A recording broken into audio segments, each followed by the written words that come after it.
There is a moment in every comedian's career where something shifts. Sometimes it's a set that goes viral. Sometimes it's a spot on the right show at the right time. Sometimes it's a single joke, one joke, delivered on one night to one audience that changes the trajectory of everything that follows. For Norm Macdonald, that moment wasn't a single joke in the conventional sense. It was a series of jokes, delivered repeatedly, over months, on national television, about one of the most controversial figures in American public life, to an audience that wasn't always sure it wanted to laugh. And those jokes didn't just change Norm Macdonald's career. They got him fired, and then they made him a legend. This is the joke that changed Norm Macdonald's career, setting the scene, NNL, and Weekend Update. To understand what happened, you have to understand what Saturday Night Live's Weekend Update was, and what it wasn't, before Norm Macdonald took it over in 1994. Here we see the president and the first bitch.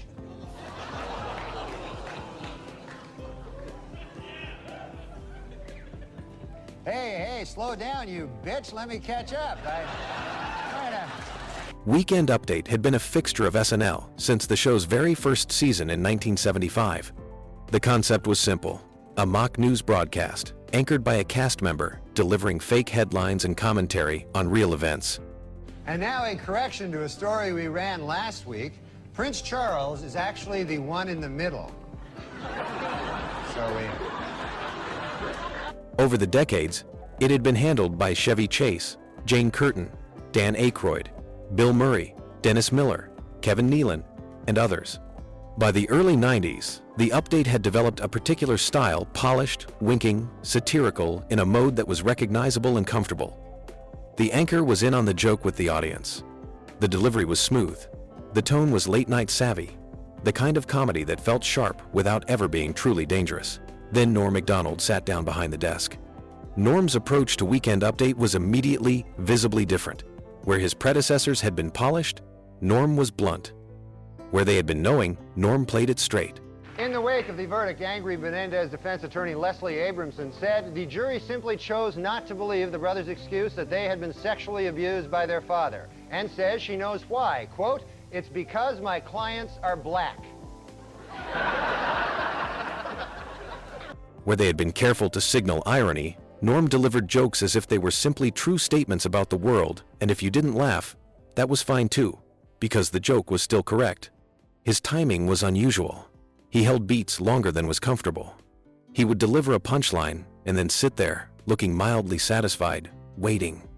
He would add tags follow-up jokes after the punchline that were sometimes funnier than the original joke and sometimes seemed designed specifically to make the audience unsure whether they had heard something funny. He was polarizing from the beginning. There were people who watched his Weekend Update and found it the funniest thing on television. There were people who watched it and found it baffling. In an interview in this month's Vanity Fair, actor Tom Cruise attempts to end once and for all rumors that he is gay.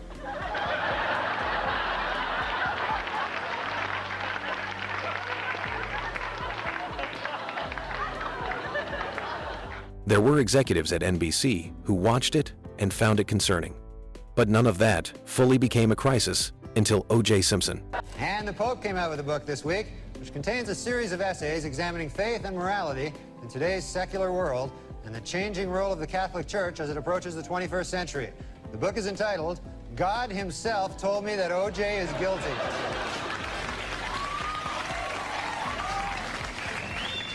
The O.J. Simpson trial in America in 1994.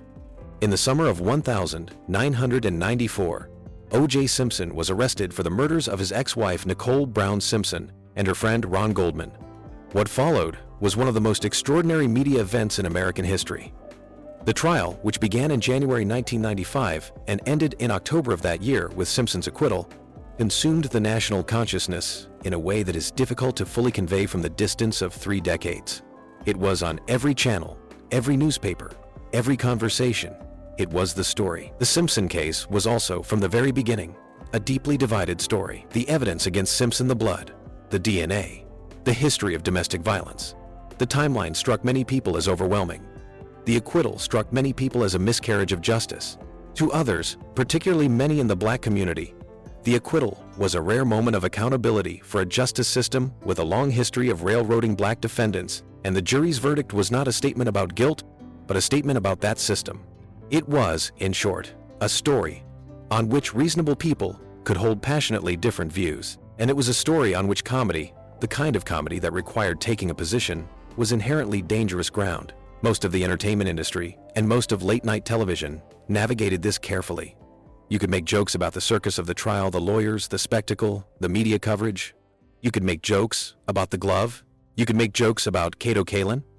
What most people were unwilling to do was make jokes that assumed a position on Simpson's guilt. Norm Macdonald was not most people. The jokes. Norm's approach to O.J. Simpson on Weekend Update was, in retrospect, almost breathtaking in its consistency and its nerve. Potential jurors for the O.J. Simpson case were asked to fill out a 75-page jury questionnaire this week. In the entire state of California, only one person got a perfect score. He didn't do complicated, layered jokes. He didn't satirize the media coverage or examine the racial dynamics of the verdict. He did jokes that assumed, flatly and without qualification. According to retailers, the most popular Halloween mask this year is O.J. Simpson. And the most popular Halloween greeting is, "I'll kill you and that guy who's bringing over your glasses, or treat."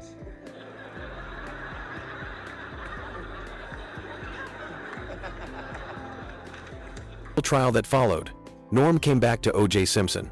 He found new angles on the same premise. He added new details. He pushed the joke further than anyone expected, and then further than that. A sample of the approach, and this captures the spirit without reproducing the exact material, would be something like the following. A headline involving O.J. Simpson's activities post-verdict delivered straight, followed by a one-line observation that treated his guilt as established fact. And the Pope came out with a book this week, which contains a series of essays examining faith and morality in today's secular world and the changing role of the Catholic Church as it approaches the 21st century. The book is entitled, "God Himself Told Me That O.J. is Guilty."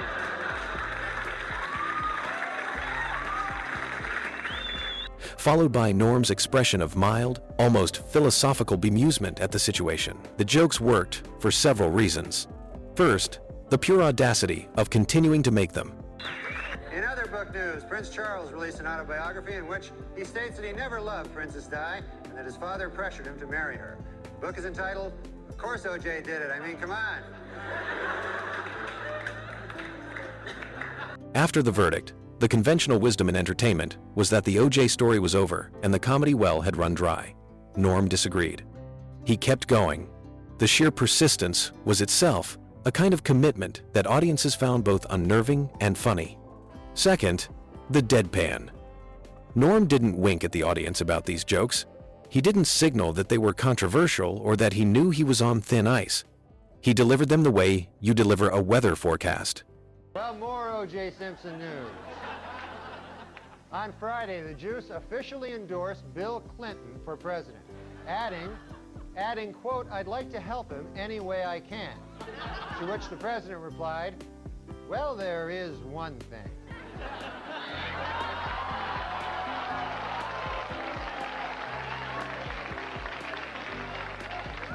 This had the effect of making them somehow more outrageous and more disarming simultaneously. Third, the underlying logic. Whatever you think about the O.J. Simpson case, Norm's jokes were internally consistent. He had a position. He was stating it. In his book, O.J. Simpson says that he would have taken a bullet or stood in front of a train for Nicole.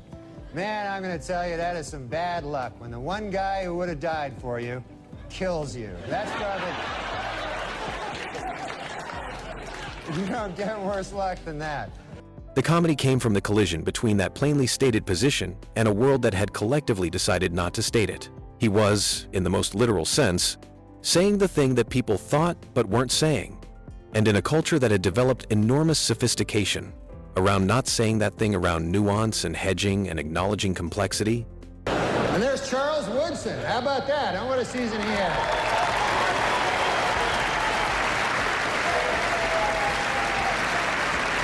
Great, man. He became the first defensive player to win the Heisman Trophy. And congratulations, Charles. That is something that no one can ever take away from you. Unless you kill your wife and a waiter, in which case... all bets are off. Just a word of advice. Folks, before we handing out our awards tonight. The directness was explosive. Don Ohlmeyer and the power structure. Don Ohlmeyer was the president of NBC Entertainment in the mid-90s. He was a powerful man in the television industry, the kind of executive whose preferences shaped what millions of people saw on television, whether they knew it or not. He was also, by multiple accounts, personally close to O.J. Simpson. They had been friends for years before the trial, had spent time together socially, had the kind of relationship that powerful men in adjacent industries sometimes develop. Norm Macdonald's ongoing O.J. jokes were not something Don Ohlmeyer found funny. According to multiple accounts from people who were at SNL during this period, Ohlmeyer made his displeasure known. There were conversations. There were, reportedly, requests delivered through intermediaries, through the chain of command, that the O.J. material be toned down or discontinued. Norm did not tone it down or discontinue it. This is actually a remarkable thing when you think about it. Norm Macdonald was a cast member on a television show owned by a network whose top entertainment executive had personally communicated that he wanted the jokes to stop. The rational, career-preserving response, the response that any sane person with a job they wanted to keep would make, was to stop making the jokes. Norm kept making the jokes. Thanks, I'm Norm Macdonald, and now the fake news. Well, it is finally official. Murder is legal in the state of California.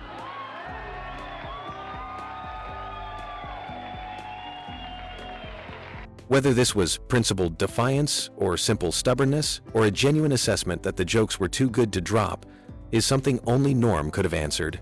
And he tended to be somewhat cagey about it in interviews, which is to say, he gave answers that were funny and revealing in indirect ways, which was his standard approach to direct questions.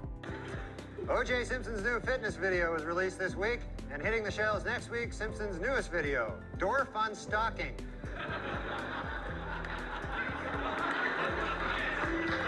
What is documented is that the tension between Norm's Weekend Update and the NBC executive suite grew over time, and that the O.J. material was consistently cited as a central problem: the firing. In his book, O.J. Simpson says that he would have taken a bullet or stood in front of a train for Nicole.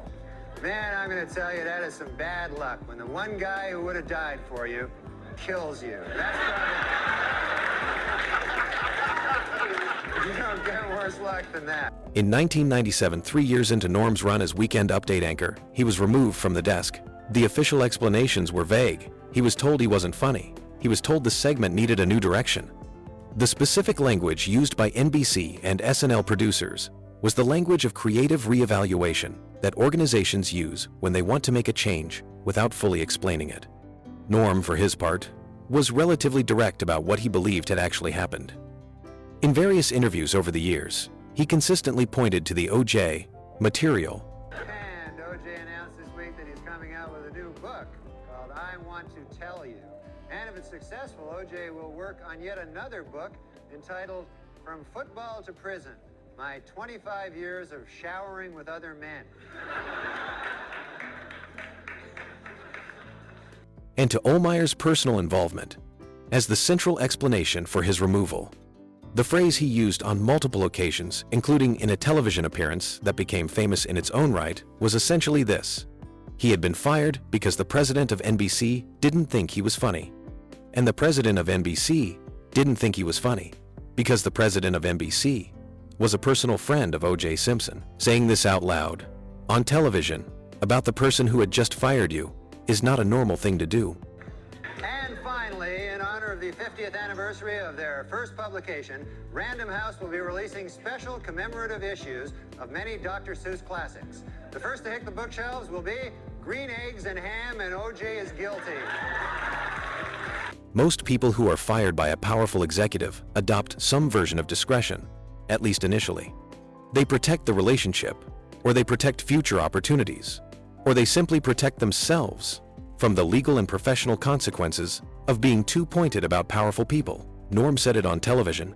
The meta quality of this, the man who had been fired for making O.J. Simpson jokes continuing to make, in effect, O.J. Simpson-adjacent jokes about his own firing was not lost on people who were paying attention, and a great many people were paying attention. The immediate aftermath of Norm's firing was interesting because it didn't go the way firings usually go. When an entertainer is fired from a major platform, The usual trajectory is some version of brief controversy, sympathetic press coverage, fades from conversation, rebuilds elsewhere, or doesn't. The entertainment industry is large and short-memoried and moves on quickly. What happened with Norm was different. The firing itself became a story specifically. The reason for the firing became a story. The idea that an NBC executive had pressured a comedian into being fired because of jokes about that executive's personal friend was not a story that went away quietly. The comedy community, which had always had enormous respect for Norm's work, rallied. Other comedians talked about what had happened. Critics who had been paying attention to his weekend update wrote pieces about what had been lost.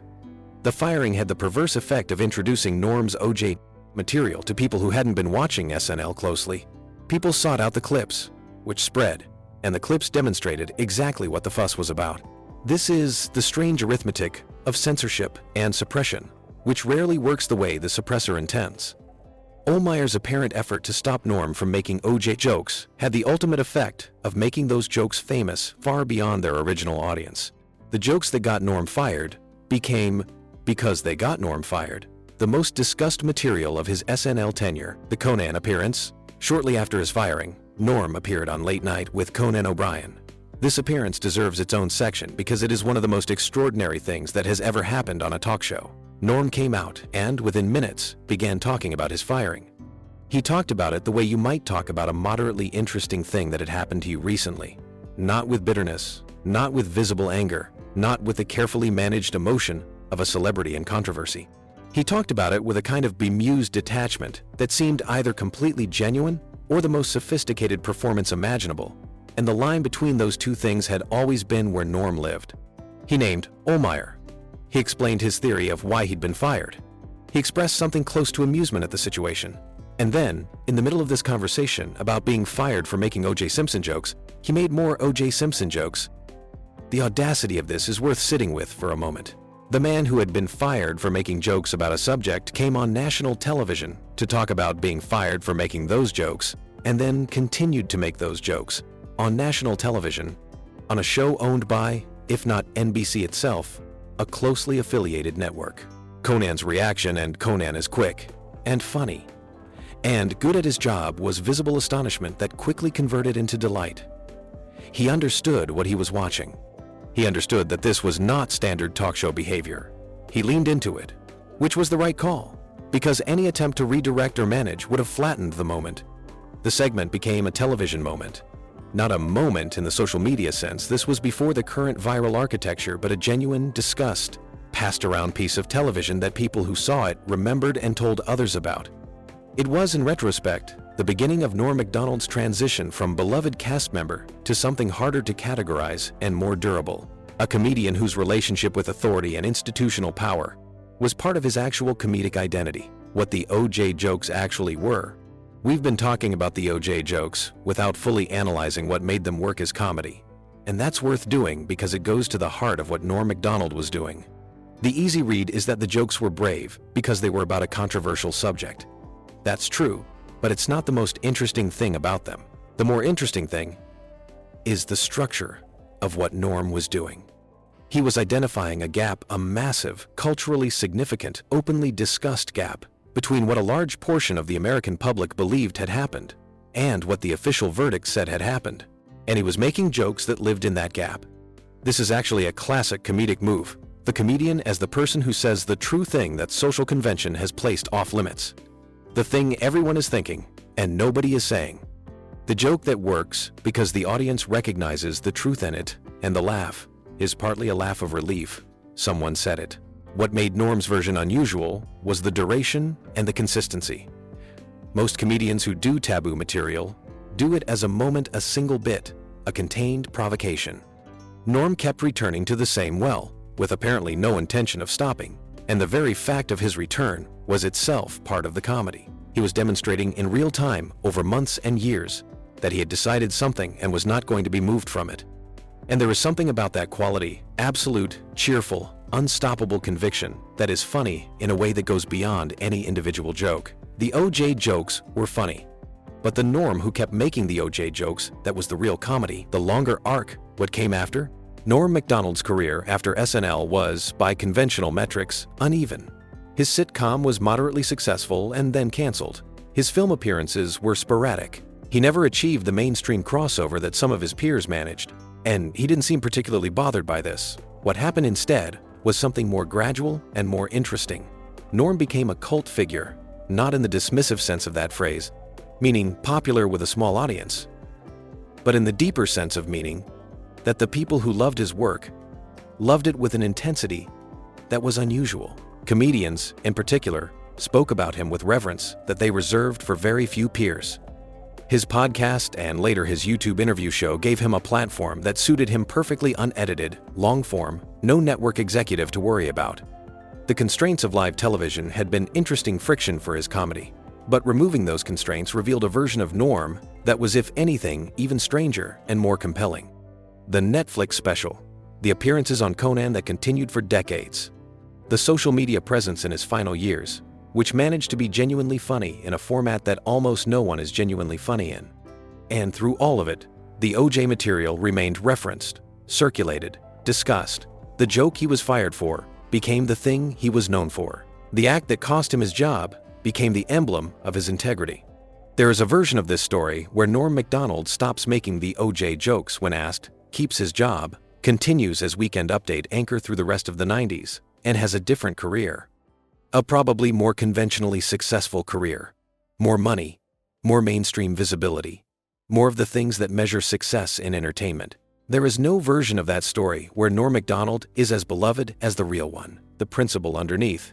Here's the thing about what Norm did that goes beyond comedy. He made a decision, maybe consciously, maybe intuitively, that the joke was more important than the job. That being correct, in the comedic sense, was more important than being safe. That the integrity of the bit was not negotiable, even when the people who signed his checks had opinions about the bit. This is not a common position. Most people, most of the time, make the other calculation. They decide that the job is more important than the principle, or that the principle can be preserved while the job is also preserved. With enough careful navigation, most people find a way to make the two things compatible. Norm didn't find a way. Or maybe he didn't look for one.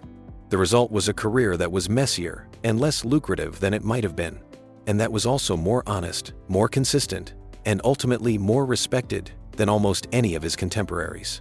The joke that changed his career wasn't just a joke about O.J. Simpson. It was a demonstration of who Norm Macdonald was, and as it turned out, who he was, the man who would make the joke regardless of who told him not to, was more interesting than any career he might have had if he'd stopped. In 2021, the comedy world lost Norm Macdonald. 9 years of illness, kept private, until there was nothing left to keep private. The tributes that followed said things that are said about great artists. That he was singular, that there was no one like him, that the craft had lost something it wouldn't recover easily. These things were all true. But there was something else in those tributes, something that doesn't come with the death of most entertainers. There was a sense of moral weight. People weren't just grieving the comedian, they were grieving the person who had decided, at a significant professional cost, that the truth of a joke mattered more than the comfort of the people in power.